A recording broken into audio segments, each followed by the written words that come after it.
Welcome to the Social for Brokers podcast. Today, I have with me Michael O'Brien from Obi-Wan Financial and also Next Generation Estate Planning. I always start with a mouthful. I said that at the beginning of every podcast. So what he does is with Obi-Wan Financial, he helps businesses hire the right mortgage brokers and also helps people take their business directly authorised. So if you have been thinking about doing that, Michael O'Brien's your man. And Next Generation Estate Planning is a service that he offers to companies to help them write wills for their customers.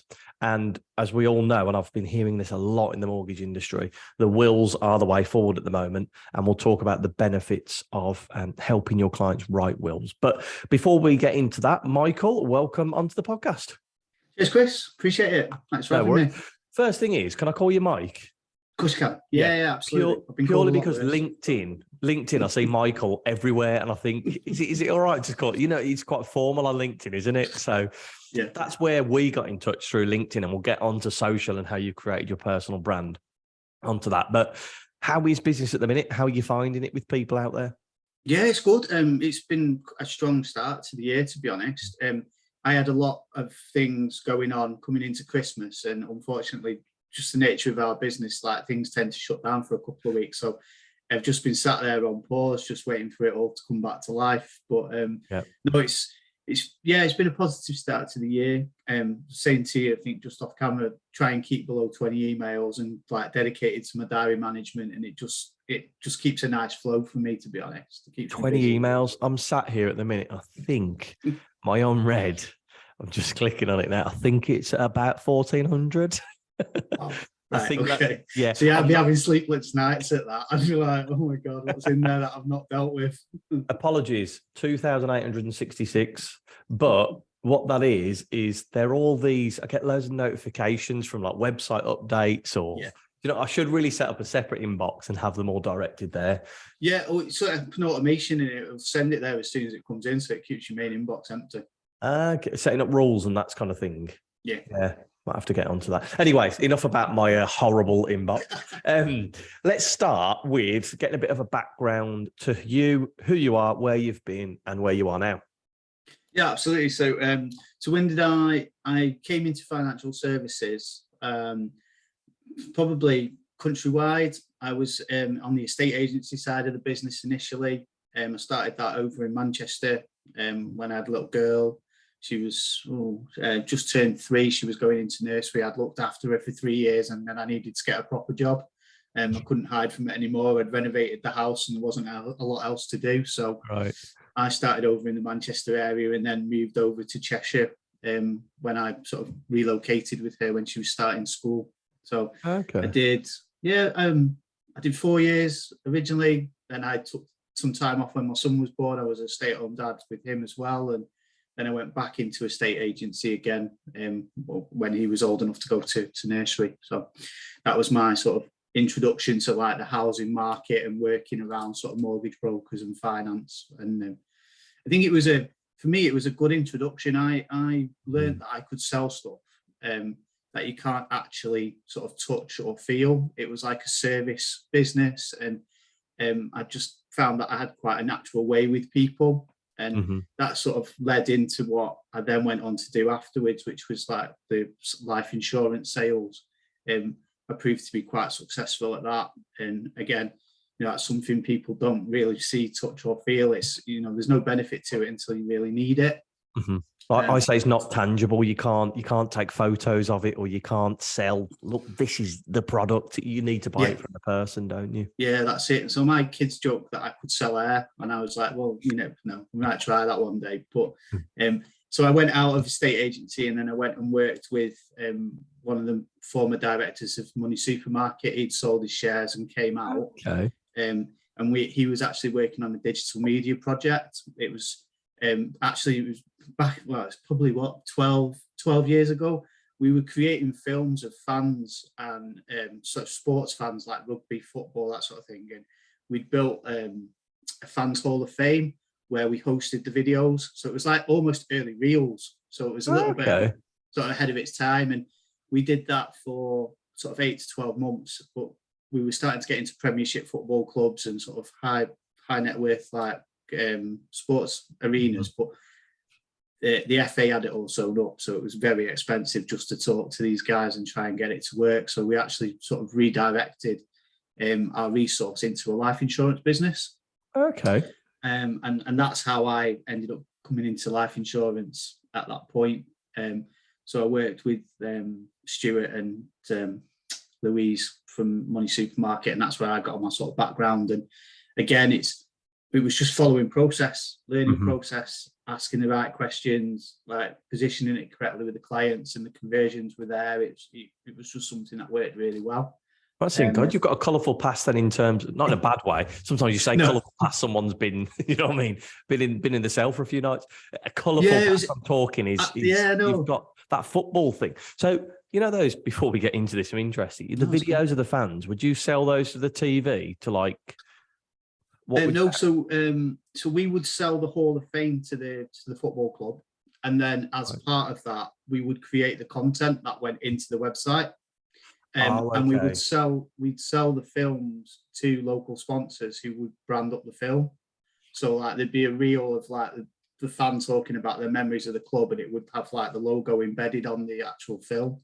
That's how we sort of monetized it. So yeah, we did that. And it was an interesting one, that, because it was like the internet was still sort of kicking around, sort of coming to life sort of thing. So it was quite an exciting one to be involved on. That's interesting. I've got quite an eclectic sort of collection of careers, really, and I've kind of pulled it all together over time to my benefit, if that makes sense. Because I headed up, it was more so like the marketing and building propositions, and actually sort of business development, opening the doors and sort of getting people to talk to me, and that very much translates to what I do like now. Exactly. You know, so. Perfect segue into what you do now. So let's break the company down, because I know Michael off LinkedIn, and Michael needs to run a pie shop because he's got his fingers in so many of them. Like if you speak to someone, do you know Michael O'Brien? Oh, yeah, I know Michael. He does this for us, and he does that. And it was funny, before we started speaking on camera, we were chatting about like the people that we know, and he was at one of the events that was widely organized. He was like, yeah, I work with them, and then I work with that person. So you are everywhere, but let's boil it down to the two main companies that you're involved with. So OB1 Financial, talk us through what you do with OB1. And I assume OB is because of O'Brien. It is, yeah. So one of the firms I used to work at called me OB1 and used to say the force was strong with this one. So it kind of like the brand wrote itself. So it's like OB1 Financial, like the force your business needs. So leading up to launching the business, I'd worked within a company where I joined as a life insurance advisor, but the plan was to grow that business into more of a network. And the 4 years previous to launching the company, I'd been sort of heading up the recruitment of mortgage brokers, insurance brokers into that company.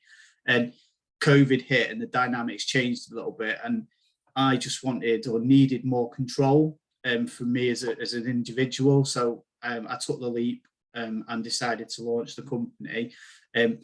It started out as a recruitment business. So I'd made a few contacts over the years that I'd done it. I reached out to them and just said, look, I've gone independent. I'd like to sort of help you build your business if it's something that you're interested in doing. And I picked up a few initial contracts and was starting to find brokers.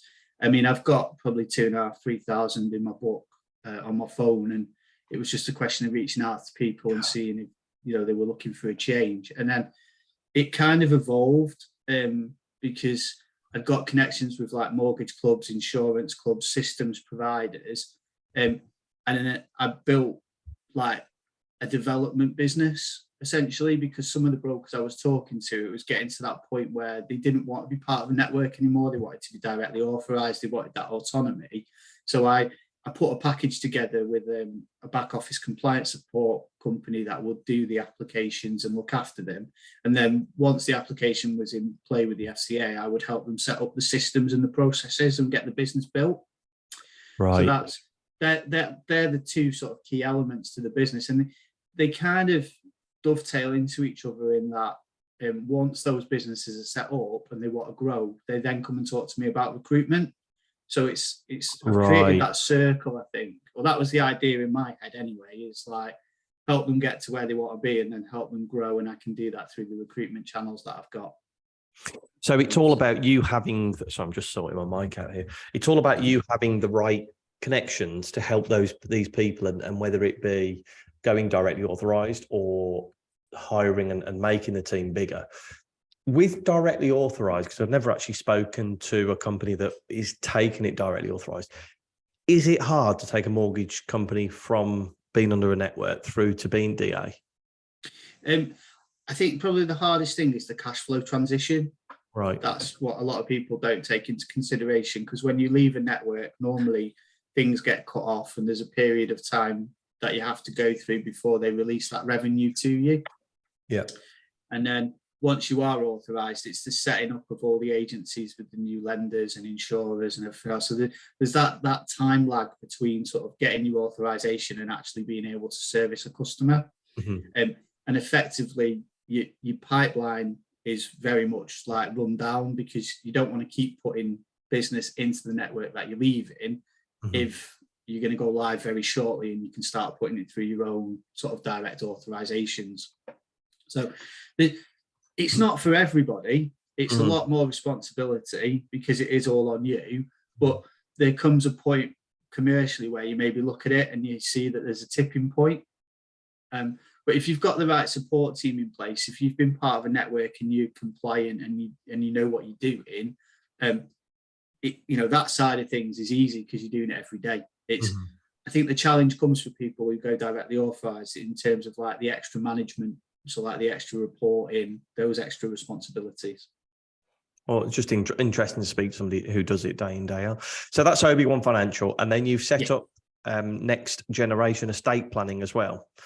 Yeah, absolutely. Does that help people? Sorry, Chris, to talk over you. So what I did, so that's a franchise of a much larger, well-established estate planning business. So the background behind it is, obviously, I help people recruit, I help people build firms. I've got contacts with like mortgage club systems providers. It was for me when I saw the platform and where I think it's going in terms of technology and what we can do moving forward for people and how easy it could become.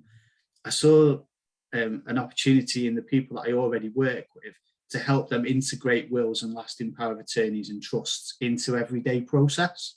Mm-hmm. So it was like, I've got this platform that you can use, but actually, because I've brought in at partner level, if you wanted your own platform, I can help you get your own platform as well. So there's a few different layers within the business that I've got the access to. And I've then taken that one step further and reached out to like the systems providers like Smarter 365 and Acre and the actual systems that the guys are using every day to do their mortgage business, and said, is there a possible integration here? Can we look to build this into like where the brokers spend all their time doing the business and just make it really simple? Because I have a little bit of a joke with my referral partners. Like when we talk about an ideal customer, it's like, well, we're over 18 and they've got a pulse, so that it's pretty much, every customer you can be having the conversation with. And if we can embed that in daily process, then, everyone stands to benefit, because there's upfront revenue, there's executorship, which is long-term revenue, which you can add to the bottom of your profit and loss. But I just saw a massive opportunity.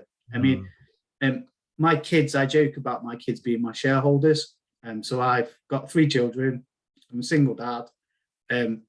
I literally took my life savings and bought the franchise, and they've held me accountable from day one. Like, Dad, we were going to buy a house, and my daughter was going to like pass a driving test. She was like, that was my first car. So I was like, look, it's going to work. I'll put everything into making it work, and we'll have another house another day and a car, etc. And it has, and that's the kind of driving force behind it. I saw it. I thought, I can make this work. I can get it into businesses, and over time, that's what's happening. There's some exciting stuff coming down the track this year, and we've had some pretty like large successes in 2022 that are starting to sort of work properly now as well. And that's, you've seen a gap in the market and you're helping mortgage brokers out. How can it how can, if somebody signed up with you with Next Generation, how does it help them increase their profits? Yeah, absolutely. So I've got a really simple implementation process to help them embed it in their everyday process. We've got pre-built website content. We provide the company with URLs where actually customers can transact off their website as well. So it can actually generate leads for customers. Because when someone completes a will, they provide a certain amount of information. And because of the GDPR opt-ins I've got, if it originates from their website, I can actually share that information with them as well. So it can be used as a lead generation tool. In terms of embedding it into process, it helps them fulfill consumer duty. So it's coming down the track. We've got a responsibility to help customers protect themselves against foreseeable dangers financially. That's not the exact FCA wording, but yeah, I know what you mean. Phrase. You've got to show them all options available to them. Yeah, exactly. Yeah, that's it. And we ask the question now at the moment: have you got a will? Some people will take that further and ask if they've got lasting power of attorneys, because if you've got financial liabilities, it's very important that you put them in place. So we have a process, and if you ask the question and you actually help that customer sort of get the wills and the lasting power of attorneys in place, you're ring fencing that customer within your business. I'm making a ring with my hands, but you can't see it. You're watching on YouTube, you can. So head over to the YouTube channel. Shameless plug. And it's like we planned it. And essentially that's what it does. So because there are companies out there that will provide somebody with a £10 will, and that's just a lead generation tool, because they'll capture the client information and then they'll do the mortgage and they'll do the life and they'll do the GI. So if you're a mortgage broker and you've got your customer and it's a product that they need, we're helping them provide that. So it's the way that the platform is actually built. It's starting to cater for all manner of people and all what their requirements are. So somebody could go on and actually purchase a will, fill out the document with the guides and the videos and the AI bot that actually sits in there. It's assisted. But then if someone doesn't want to do that, we've got a consultant center, and we can book them in with a consultant, and the consultant will help them go through it all and do it all with them. So I feel we've got the full spectrum covered.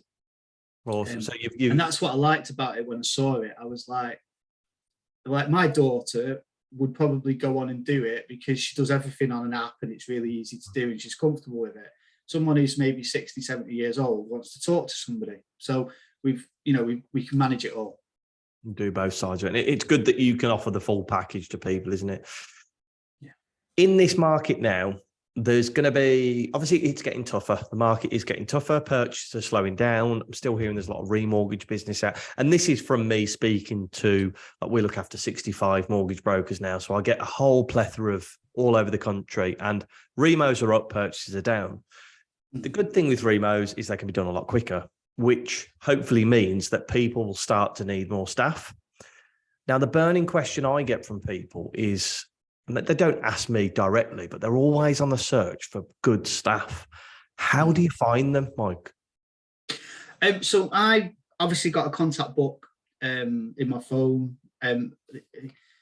It's probably, well, I was going to say daily, maybe not daily, every other day, every week, someone will contact me and say, look, I'm looking to move on, or I'm looking for new options. Can you help me? So I've got the list of people that I'm working with, and I'll sort of walk through what they want in terms of what they're looking for to grow their business, what they find is important, and I will sort of look at what I've got available and sort of try and marry the two together, if that makes sense. Right, that's how I tend to do things. But I obviously built a personal LinkedIn brand. I say brand, it's not really a brand, it's just me. No, it is. It is a brand because people know your name, and we'll get into that because it's interesting that you went into that segue. But obviously you have the staff come to you. Sorry, you have the recruits come to you that you can put in touch. Yeah, so there's a couple of elements to it. So I obviously have the LinkedIn sort of presence, and people will approach me over LinkedIn. I have the contact book and old people that I've worked with, they'll come to me. I've got industry contacts who will feed people into me, like such and such has told us to look into me, can you help her? And then I run an Indeed like site as well. So I list jobs through Indeed, and candidates will come in through Indeed, and I will look after them. And again, I'll advertise so many different roles, but if I get a candidate that doesn't fit the role, then I'll sort of look to introduce them to someone where I think they'll it's a good home for them, and they'll be a good fit. If that makes sense. Is Indeed good for finding good mortgage people? Have you found some real gems on there? Because it's always something that's, what I say, a taboo subject, but people are a bit unsure whether to go down the Indeed route. Yeah, so I've found a couple of good mortgage brokers. It's not overflowing with mortgage brokers, in my opinion. Like I tend to find more like administrators, power planners. If someone's looking for like a trainee role, if they're coming into the industry new, if I ever put up a trainee advisor role on Indeed, I have like 100 overnight. You know what I mean? Yeah. It's a really rich vein for like new talent coming into the industry. I'm probably just giving away a secret there, but yeah, if you want any trainee brokers, just stick up an advert on Indeed. But yeah, the more established guys, because when someone finds a firm and they're comfortable and it's working, there's no real need to sort of go and start looking. Mm-hmm. You know, but because they know what I'm doing, the guys I've got in my phone book who are looking to then move, it might be that they're looking to move networks, they run their own businesses, or they're looking to go like directly authorised. So at least have a look at what the commercial implications are. That's where the business comes from for me. Okay, it's just interesting to find, like, there's people going to be listening to this thinking, I'm going to expand my team in 2023. Where do I find good staff? First port of call is like the likes of yourselves, the like of Marcus at Energy Resourcing as well. Yeah, good guy. Right. Yeah, absolutely. Yeah, so it's those type of people that these are the guys that have a phone full of people, and that's where you need to utilize it. You are obviously on the phone to a lot of company owners, mortgage company owners. What do they say is the hardest part of running a mortgage business at the minute? So guys who've like come into this and grown, and it's been them, and then they start to take on a couple of other people and so on and so forth. It's managing people. It's that transition from just managing yourself. Like you might have been a brilliant broker, and you're a brilliant broker because you've got a really great way with people and you can manage your diary really well, and you've got to a point where you've got an excess amount of business and you've brought in an administrator, and you've still got too much business and you've brought in another broker. It's dealing with somebody else's emotional makeup, and right, like if you've got one, it's probably not too much of an issue, but then when you get to like 3, 4, 5, 6, it's actually managing all those different characters that can be quite challenging. Lead generation as well, if people are looking to scale, generating leads is a challenge. A plug for you here, like managing your socials, managing your brand like awareness. It's when you take it up to the next level, you've got so much more to do and think about than just servicing customers. Yeah. And I think that's the most challenging bit for people. Is running a business as opposed to being the business. The reason I ask you that is I like this podcast to be a bit of a room full of mortgage brokers, and you can go around and listen to all their stories, and you speak to all those brokers so you can tell us what they're struggling with. And I think it'd be nice for people listening to that going, yeah, that's what I'm struggling with. It's not just me. And you are very right. I see it a lot where it's hard to make that jump from 1 to 3 because you ultimately need to give up a bit of control and manage other members of staff. And that's a completely different role to advising, isn't it? Oh, it is 100%. I mean, I'm at that point in my business where I'm thinking about taking somebody on myself. Right. And it's like, well, actually, am I ready for that? do I want to manage somebody? I'm comfortable managing me.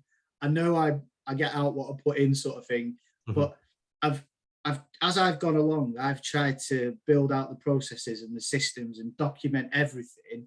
So if I did want to bring somebody in at some point, I've literally got a suite like on Google where I go, there's everything you need. there's your intro emails. That's, that you just plug and play with it, but I'm not. That's an interesting concept, actually. Try and document everything. If you are maybe thinking of hiring staff, taking it to that next level, document everything you do. So when it comes to hiring, you've got a library. It almost sounds like you know what you're doing, Michael. Mate, it's frightening, isn't it?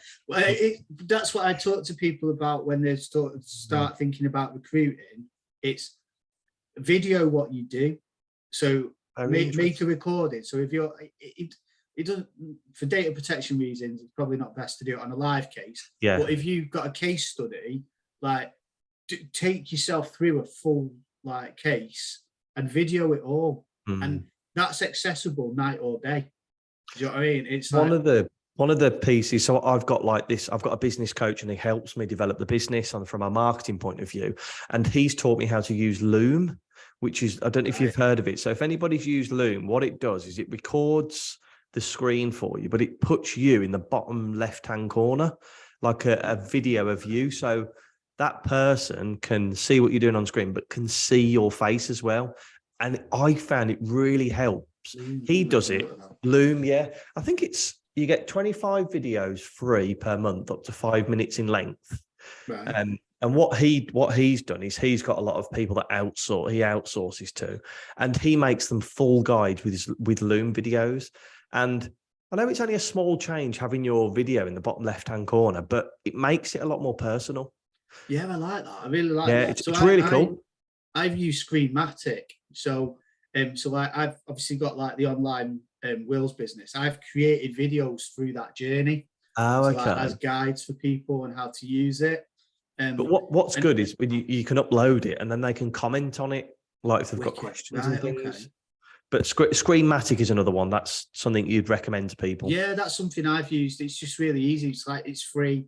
I've just created the video of actually taking myself through the portal process and how it works and setting things up essentially. So because everyone learns in a different way. That's what I find really exciting. So I'm an audio visual. I'd love to watch a video and sort of take it in and be talked through how it all works. And then what I would probably do from that is make a page or two of notes and then condense that to a page, and then so on and so forth. And then I get to the point where everything's just automatic. So that's one of the things that I sort of talk to other people about is write a process guide. That's fine, but half the people probably won't read it. Watch a video. Bring it to life in a video. It's going to capture the other half, and then everyone's on being looked after. And that's one of the challenges. We were saying about growing the business. Everyone's different. You've got your own way of doing it. Yeah, exactly. It's you can have a conversation with one person and they take it on and it works, and then somebody doesn't quite get it, and you've just got to rephrase it or reframe it, and that's one of the challenges, I think, as you grow. So let's get on to social media. You have created a personal brand on social media, and when I say a personal brand, I would say the majority of people in this industry know your name and who you are. So how have you done it on LinkedIn? I've just been really consistent. Well, I think I have. Love that word. When I first launched the business, I lit a gospel. I was working around the clock. So I would work until 1 o'clock at night, get in bed, be up at 5 o'clock before the kids got up for school. And it was all about building marketing tiles. I'd mapped out what I wanted to post. I'd got all of that content in a library that I just went in and used, and then I'd repurpose it and I'd put it out on WhatsApp. And I'm not so much on Facebook because I dropped away from Facebook while I was focusing on LinkedIn. I've kind of drifted back to that now because I know it pairs up with Instagram, and it's kind of 2 for 1 is the way I look at it. But I built it all, and I would go back in on my LinkedIn and I would copy and paste the content that I'd spent time writing that I liked, and I would maybe just put it on with a different image, and I would put it on at different times, and I would kind of see what the engagement was like and what worked and what didn't work. And then I've suffered with my mental health over the years. I won't run away from it. I train because it keeps my body and my mind right. And I I sort of coached people, I've looked after people who've been in pretty dark places. And I'm very much about that positive, being that positive person, even sometimes when I don't even feel that positive. So you might see me disappear off LinkedIn for like 3 or 4 days, and that might be because I'm having a little bit of a bad time and my head's not really in it, but I recoil. But most of the time I post what I'm feeling. So I Very go raw, through, it's very personal. yeah, exactly that. I mean, I put the occasional business post out, but I think people know what I do. Like we were saying off camera before, like I don't really chase people now that don't want to work with me. So This is what I'd love to get into a bit more depth. LinkedIn, you spend a lot of time on there, but what you don't spend a lot of time chasing people. You will nurture people, won't you? How do, 100%, and that's the right word. this can appeal to any industry. You're in the recruitment industry, but this could appeal to mortgage advisors trying to look for clients. How do you nurture people rather than chase them? No, that's it. So what you see is what you get with me. I genuinely wear my heart on my sleeve. Like the content that comes out is me. Like I want to inspire people to like be brave enough to take the leap and do the things that they want to do, because I sat and waited for a very long time, and everything happens for a reason at the right time, I guess. But on reflection, I'm like, I just want to encourage people to be brave enough to sort of take that step if they're thinking about it. And obviously that comes in with the work that I do, and if I can encourage people to talk to me and I can help them move into new roles, etc., then obviously I get remunerated for that. But sorry, mate, I've gone completely off track there. What was the question? No, it was about nurturing. So you are uploading content that you're not asking them to phone you. You're not asking for people to come to you to place them. You're giving them content to give them you're building the foundation. That's it. I mean, I'm encouraging them to interact with me. That's essentially what I do. I explain people. I have a chat to them about the industry. I have a chat to them about like what their goals are, what they want from this, like what brought them into it in the first place. Like what's the big picture? What's the dream? I encourage people to like dream big, like, and if I can help them achieve that, I will. That's the conversations I have with people, and they tell me what they're looking for. I sort of have a look at the people that I'm working with currently or the opportunities that I've got, and I'm a matchmaker. That's how I sort of see it. I had a client lose a recruit within the first 12 weeks, and it's the first time it's happened to me over the Christmas period, and I was absolutely gutted because I really do pride myself on putting the right people together. So it's one of them. I'll get over it probably in about 6 months' time, but it really knocked me first week back. I was like, oh no. Start of the year. So that's because I do think you're trying to help job. people. That's the thing you're trying to do. That's the ethos behind it. With all of your content, it's all about trying to help people and allow them to do what they're feared of doing. But going very micro, so every morning you might log on to LinkedIn. What do you do in the 30 minutes on LinkedIn? Talk us through the exact steps that you take. What buttons do you press? Who do you connect with? Yeah, no, that's fine. So I actually, so the process I go through, I go on my Facebook page and I go to my memories on my Facebook page, and I look at what's come up in the memories on my Facebook page for that day. And if there's like inspirational quotes in there that are relevant to me at this time, I download them into my phone, and then I may edit them just to make it like appropriate to LinkedIn, like cut it, size it, whatever that looks like. And then I'll pop that on. And like sometimes I don't put any words on there at all because I don't think we need it. Other times I'll put a little bit on and just tell people how I'm feeling and like encourage them to like have a chat with me or just reach out if there's something that we can sort of talk about together. And that's how I kind of work it. I just go off the way I feel now. Like initially it was very planned, it was very structured, it was very much about like businesses, the services, like, and then I kind of, it's evolved over time. I'm like, whenever I put a business post out, I'm surprised if anyone likes it or reacts to it now. I genuinely, I'm like, oh, that's cool. That's cool. Right. See, you've made that shift into personal stuff then, because it's about the people. And what I see personally from you is you respond to a lot of people's comments. You'll always be on LinkedIn to speak to people.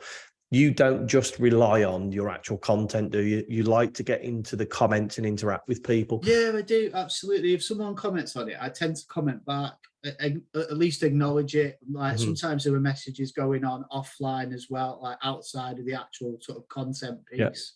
I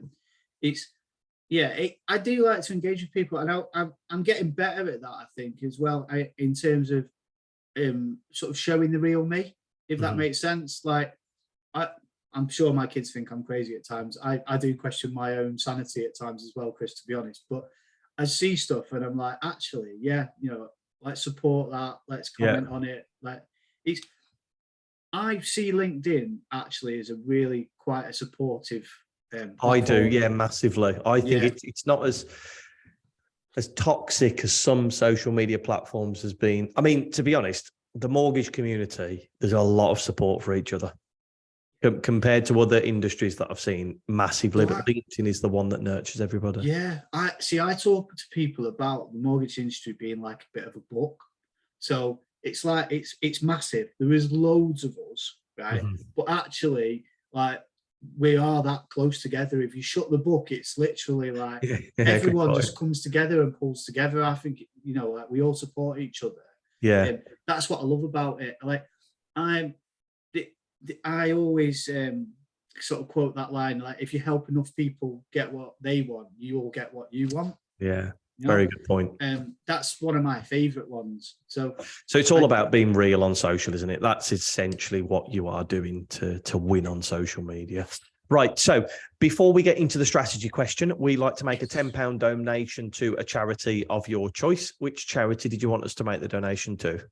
It's Cash for Kids, please, if that's okay. Cash for Kids Manchester. So it's quite close to my heart, that.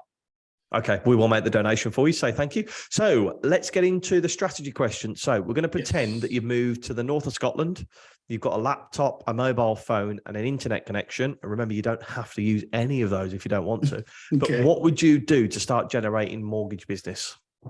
I'd probably walk into the local town and see who was local.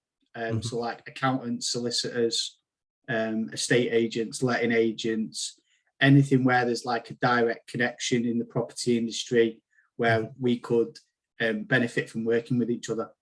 I'm a massive advocate for that.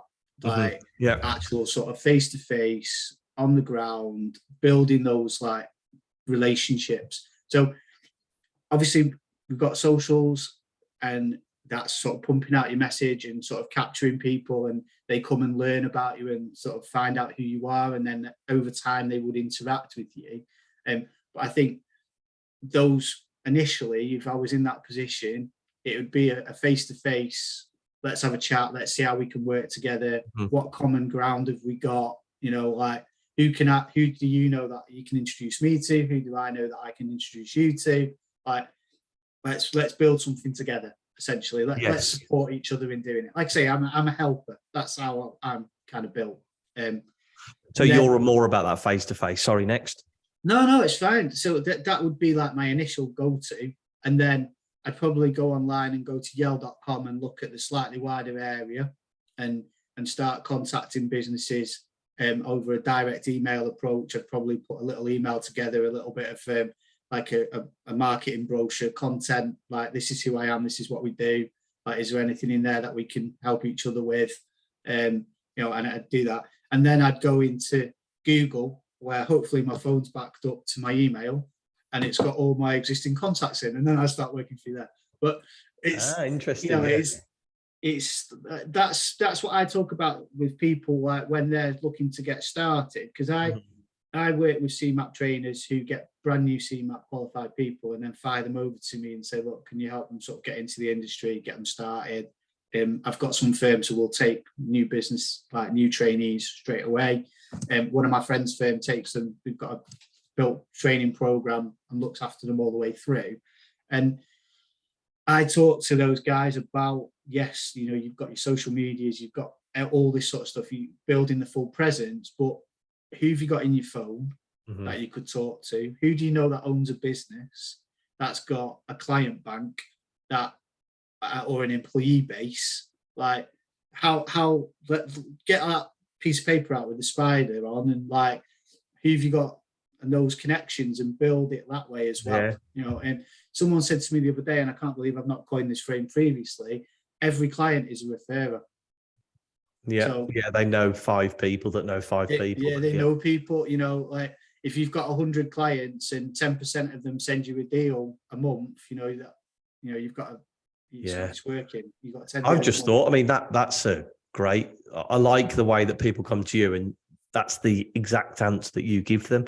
But what would be pretty cool is if I asked this question at the end of every podcast, is to snip up all of these answers and put them into a mega 2-hour episode, and you can just go and listen to Social for Brokers episode, because these are all people that have been there and done it as well. And the things, you've helped people do this. So that question to me is gold on this episode. I love it, mate. When you sent it over, I was like, that's cool. I have to admit, I nicked it from, I say nicked it, I reused it from a very good podcast. Repurposed it. Repurposed, that's the one. There we go. I wasn't stealing the TV office. I was repurposing it into my house. But it was from John Lee Dumas, Entrepreneur on Fire, that I used to listen to years ago. And it's funny, Ash Borland, you know Ash. He's spoken to this John Lee Dumas, and I said, I nicked it from his episode. What his question is like, well, pretend that you've got a mobile phone, laptop, and internet connection, but you dropped on a completely different planet, exactly the same as this. What would you do to start generating leads? But yeah, that's where it came from. But mate, great answers for people. Go back, listen to a few of those things. If you want to get back in touch with Mike, how do we do it? Honestly, just LinkedIn. Just jump on LinkedIn. My contact details are on there: email, mobile. Drop me a message on there, or email. Give me a call. If my phone's on and I've not got my little girl, I answer it. You know, there you go. That's how it works. My little girl 8, and I build my world around her, to be honest. So if I've got her, which is only half the time, unfortunately, but when I do have her, then I pour my life into her. So awesome. Yeah. So when you're not there, you can have a little chat. Yeah, absolutely. Mike, thank you so much for coming on. I appreciate it. It's been nice to, after knowing you for about 2 years on LinkedIn, it's nice to speak face to face. We've spoken on the phone, but not like this. So it's been really refreshing. Thank you. I appreciate you coming on. I appreciate your time. Thank you. Cheers, Mike. Cheers, mate.